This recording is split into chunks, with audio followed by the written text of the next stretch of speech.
Hi viewers, welcome to our channel. ప్రస్తుతం మనతో పాటు సీనియర్ జర్నలిస్ట్ దామో బాలస్ అన్నారు, వారితో మాట్లాడదాం. నమస్కారం సార్. నమస్తే సార్, టీడీపీ జనసేన కలిసి ఒక ఉమ్మడి బహిరంగ సభను నిర్వహించబోతున్నారు తాడేపల్లిలో. సో ఇప్పటి వరకు నిర్వహించిన అన్నిట్లో కల్లా ఇది పెద్ద బహిరంగ సభ అని కూడా చెప్తున్నారు సార్. మరి నిన్న కోఆర్డినేషన్ మీటింగ్ కూడా జరిగింది. మరి బహిరంగ సభకు బీజేపీ కూడా ఏమన్నా యాడ్ అయ్యే అవకాశం ఏమన్నా కనిపిస్తుందా సార్? యాక్చువల్గా టీడీపీ జనసేన కోఆర్డినేషన్ కమిటీ ఏర్పాటు చేసి కూడా చాలా కాలమైంది. రెగ్యులర్గా కలుస్తారు, కింది స్థాయిలో కూడా కోఆర్డినేషన్ కమిటీస్ కలుస్తారన్నారు. ఒక 2 సార్లు ఏమో కలిశారు వాళ్ళు, ఆ తర్వాత కలవడం మానేశారు. కింది స్థాయిలో కూడా 1-2 చోట్ల కలిశారు, కానీ వాళ్ళ మధ్య గొడవలు రావడం, విత్ ఇన్ జనసేనలో గొడవలు, జనసేనకు తెలుగుదేశానికి గొడవలు, దీంతో ఆపేశారు. రెండోది ఏంటంటే బీజేపీ ఫ్యాక్టర్ ఒకటి ఉంది. సో అది కలుస్తుందా లేదా, కలిస్తే ఎప్పుడు కలుస్తుంది, ఈ ఫ్యాక్టర్స్ అంతా ఉండడం వల్ల ఆగిపోయింది. అయితే నిన్న అక్కడ అమరావతిలో వీళ్ళు కలిశారు. ఇటు టీడీపీ నుంచి అచ్చెన్నాయుడు, యనమల రామకృష్ణుడు, వయ్యావుల కేశవు, నిమ్మకాయల రామనాయుడు, పితాని సత్యనారాయణ, తంగిరాల సౌమ్య, ఈ వీళ్ళు కోఆర్డినేషన్ సభ్యులు టీడీపీ నుంచి. ఇక జనసేన నుంచి నాదన్న మనోహరు, కందులు దుర్గేశు, కొలికపూడి గోవిందరావు, బొమ్మిడి నాయకరు, పాలవలస యశస్విని, వీళ్ళు జనసేన తరపున.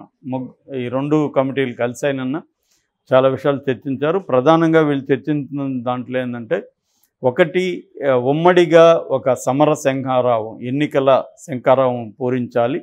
అది తాడేపల్లిలోనే పత్తిపాడు గ్రామంలో ఈ నెల 28వ తేదీన అతిపెద్ద బహిరంగ సభ. ఇప్పటివరకు ఆంధ్రప్రదేశ్లో ఎవరు నిర్వహించనంతగా చేయాలి. ఎందుకంటే సిద్ధం సభలు మొన్న కూడా 10 లక్షలు వచ్చారని చెప్పారు రాప్తాళ్ళు.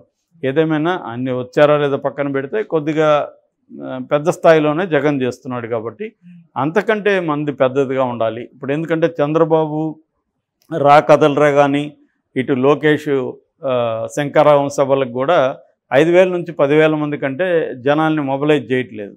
కానీ ఇది అట్లా కాకుండా ఒక ఓపెనింగ్ బ్యాంగ్ లాగా ఇద్దరు కలిసి ఒకసారి చేసినప్పుడు, ఒక పెద్దగా చేస్తే మ్యాసివ్గా చేయడం అనేది ఒక ఎఫెక్ట్ క్రియేట్ చేస్తుంది.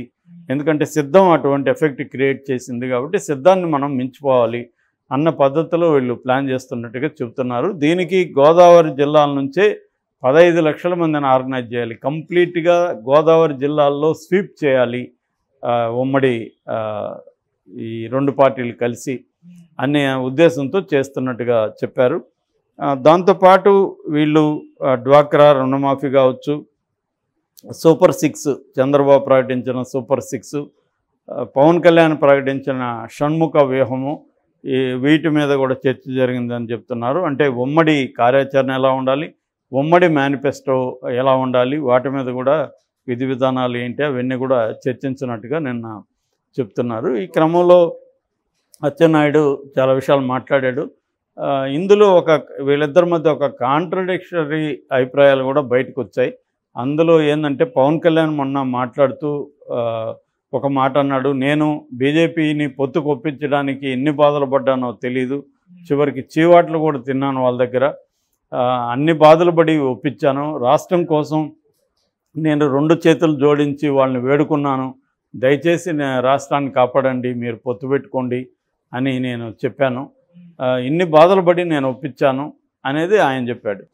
ఇటు అచ్చెన్నాయుడు ఏమో నిన్న కోఆర్డినేషన్ కమిటీ తరఫున మాట్లాడుతూ ఆయన ఏం చెప్తున్నాడు, ఆల్రెడీ జనసేన బీజేపీ పొత్తులో ఉన్నాయి, బీజేపీ నుంచి మాకు తెలుగుదేశానికి ఆహ్వానం అందింది, మా నాయకుడు వెళ్ళి కలిసి వచ్చారు అని ఆయన మాట్లాడుతున్నాడు.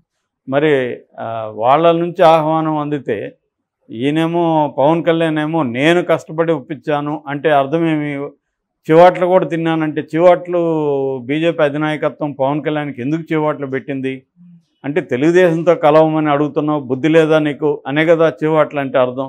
తెలుగుదేశంతో కలవాలని వాళ్ళకి ఇంట్రెస్ట్ లేదనే కదా అన్న విమర్శలు కూడా వస్తున్నాయి. అది తెలుగుదేశం వర్గాల నుంచి కూడా ఇటువంటి విమర్శలు వస్తున్నాయి. ఎందుకంటే పవన్ ఇలా మాట్లాడి ఉండాల్సింది కాదు, ఎందుకంటే మేమేదో ఆల్రెడీ చంద్రబాబు పొత్తు కోసం వెంపర్లాడుతున్నాడు అన్న అభిప్రాయం వస్తుంది. అది మంచిది కాదు. బీజేపీ అడిగితే చంద్రబాబు ఒప్పుకున్నాడు అనేది మనం తీసుకెళ్లాలనేది తెలుగుదేశం వ్యూహం. ఆ యాంగిల్లోనే తెలుగుదేశం మీడియా కూడా రాస్తున్నారు. ఆ మధ్య రాధాకృష్ణ కూడా కొత్త పలుకులో అదే రాశారు. తెలుగుదేశాన్ని ప్రెజర్ చేస్తుంది బీజేపీ అన్నట్టుగానే ఆయన రాశారు. ఇంకా ముందుకెళ్ళి బ్లాక్మెయిల్ చేస్తుంది అన్నట్టుగా కూడా రాశారు. అంటే బీజేపీ తెలుగుదేశంతో పొత్తు కావాలని గట్టిగా అనుకుంటుంది. తెలుగుదేశం ఒప్పుకోకపోతే బ్లాక్మెయిల్ చేసో ప్రెజర్ చేసో బీజేపీ పొత్తు పెట్టుకోబోతుంది అన్న విధంగా వీళ్ళు ప్రచారం చేస్తుంటే పవన్ కళ్యాణ్ దానికి విరుద్ధంగా నేను వెళ్ళి భంగపడ్డాను, నేను వెళ్ళి అడుక్కున్నాను, దానికి నేను ఎన్ని పాటలు పడినానో తెలీదు, నన్ను చీవాట్లు తిట్లు తిన్నాను వాళ్ళ దగ్గర, అధిష్టానం దగ్గర అని మాట్లాడడం అంటే అర్థమేమి? దీంట్లో రెండు రకాల అర్థాలు ఉన్నాయి. ఒకటి, తెలుగుదేశం విపరీతంగా కోరుకుంటుంది బీజేపీ పొత్తు, బీజేపీ ఏమో ఒప్పుకోవట్లేదు, వాళ్ళకి ఇంట్రెస్ట్ లేదు. నేను వెళ్ళి అడుక్కొని నా కోసం గెలవండి, రాష్ట్రం కోసం గెలవండి అని అడుక్కొని వాళ్ళ దగ్గర తిట్లు తిని ఒప్పించాను అనేది చెప్పుకోవడం. అంటే తెలుగుదేశానికి బీజేపీ లేకుండా వెళ్ళే ధైర్యం లేదు, అందుకని తెలుగుదేశం కోసం నేను వెళ్ళి అడుక్కున్నాను అనేది ఒకటి. రెండవది, నేను ఎంత ఇంపార్టెంటు అనేది కూడా ఆయన చెప్పకనే చెప్తున్నాడు. ముందు నుంచి కూడా ఒక నెరేటివ్ని ఎలా తీసుకొచ్చాడు? చంద్రబాబు కష్టాల్లో ఉన్నప్పుడు పవన్ కళ్యాణ్ ఆదుకున్నాడు, పవన్ కళ్యాణే పొత్తులకి ముందుకొచ్చి ప్రకటించాడు. దానివల్ల తెలుగుదేశం శ్రేణుల్లో ఉండే ఒక నిరాశ నిస్పృహల్ని పారదోలి ఒక ఆత్మస్థైర్యాన్ని క్రియేట్ చేశాడు. కాబట్టి చంద్రబాబుకి పవన్ కళ్యాణ్ చాలా ఇంపార్టెంటు. ఆయనకి ఓట్ల షేర్ తక్కువ ఉన్నప్పటికీ ఎందుకు అంత ఇంపార్టెన్స్ ఇస్తున్నారంటే పవన్ కళ్యాణ్ వల్లనే తెలుగుదేశం శ్రేణుల ఆత్మస్థైర్యం ఇవన్నీ నిలబడ్డాయి అనేది ఒక వెర్షను. రెండో వెర్షను, పవన్ కళ్యాణ్ లేకుండా చంద్రబాబు తెలుగుదేశం గెలిచే పరిస్థితి లేదు, కాబట్టి పవన్ కళ్యాణ్ లేకపోతే జగన్ని ఓడించే పరిస్థితి లేదు, కాబట్టి పవన్ కళ్యాణ్ లేకుండా తెలుగుదేశం ఇండిపెండెంట్గా పోటీ చేసే పరిస్థితి లేదు అన్న నెరేటివ్ని పవన్ కళ్యాణే కల్పిస్తూ వచ్చాడు.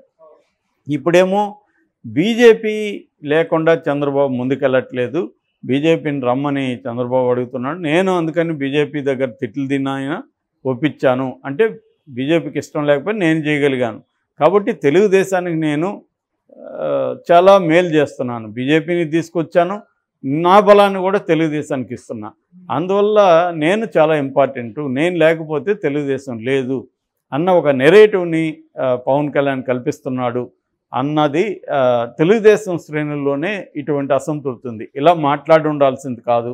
ఆల్రెడీ వైసీపీ ఇదే విమర్శిస్తుంది, తెలుగుదేశం బీజేపీ పొత్తు కోసం వెంపర్లాడుతుందని చెప్తుంది. జీవీఎల్ నరసింహారావు అయితే ప్రొఫెసర్ నాగేశ్వర గారికి ఇచ్చిన ఇంటర్వ్యూలో తెలుగుదేశం బీజేపీ పొత్తుకు వెంపర్లాడుతుందనే భాష ఇదే పదం వాడాడు ఆయన.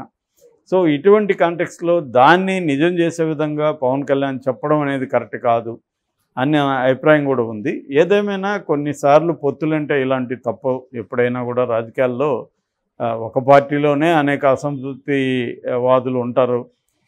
కాంగ్రెస్లో చూస్తున్నాము, బీజేపీలో తక్కువ, అది ఆల్మోస్ట్ లేదు, కానీ రీజనల్ పార్టీల్లో కూడా తక్కువే ఉంటుంది. మామూలుగా అయితే కొన్ని చోట్ల ఉంటుంది అది.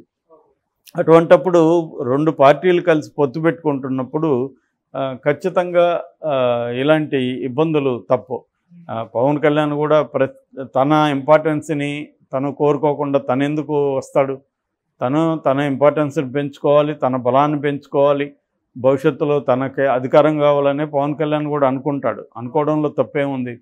కాకపోతే ఇక్కడ ఏంటంటే ఎవరి బలహీనతని ఇంకొకరు క్యాష్ చేసుకుంటుంటారు. పొత్తులో ఉన్నా కూడా అంతే. మామూలుగా భార్యాభర్తల మధ్య పవర్ పాలిటిక్స్ నడుస్తుంటాయి. ఎవరు డామినేట్ చేయాలి, ఎవరు డిసిషన్స్ తీసుకోవాలి, ఇవన్నీ కూడా నడుస్తుంటాయి ఫ్రెండ్స్ మధ్య, భార్యాభర్తల మధ్య. అలాంటప్పుడు పొత్తులో ఉన్న రెండు పార్టీల మధ్య ఈ పవర్ పాలిటిక్స్ ఉండవని చెప్పలేము. పవన్ కళ్యాణ్ కూడా ఒక సీజన్డ్ పొలిటీషియన్ లాగానే బిహేవ్ చేస్తున్నాడు. అంటే ఆయనకు కూడా ఒక ఐడియా ఉంది, ఎందుకంటే వాళ్ళ అన్న అనుభవాలు ఉన్నాయని ముందు. అట్లాగే చంద్రబాబును కూడా ఆయన తక్కువ అంచనా వేయడు. చంద్రబాబుతో పొత్తులో ఉన్నప్పుడు ఎలా ఉండాలి, ఎట్లా జాగ్రత్తగా డీల్ చేయాలి, మన ఇంపార్టెన్స్ ఎలా పెంచుకోవాలనేది పవన్ కళ్యాణ్కి కూడా ఉంటుంది క్లారిటీ. ఆయన లెక్క ఏంటంటే బీజేపీ పవన్ కళ్యాణ్కి అండగా ఉంది, చంద్రబాబుని బీజేపీ కొంత జాగ్రత్తగా డీల్ చేస్తుంది. అంటే చంద్రబాబుకి అనుకూలంగా బీజేపీ నిర్ణయాలు తీసుకోదు, పవన్ కళ్యాణ్ కూడా చంద్రబాబుకి అనుకూలంగా తీసుకోవడం, అల్టిమేట్గా తనకు ఉపయోగపడుతుంది అనుకుంటేనే చేస్తాడు. ఏదేమైనా ఇది విన్ విన్ సిచ్యువేషన్ అంటారు. అంటే నువ్వు గెలువు, నేను గెలుస్తా, ఇద్దరికి ఉపయోగం ఉండాలని. సో ఆ రకంగా పవన్ కళ్యాణ్ మాట్లాడి ఉంటాడు. వీళ్ళకి అది ఇబ్బంది తప్పదు, కొన్ని రకాల ఇబ్బందులు రెండు పార్టీలు కూడా ఫేస్ చేయాల్సి ఉంటుంది.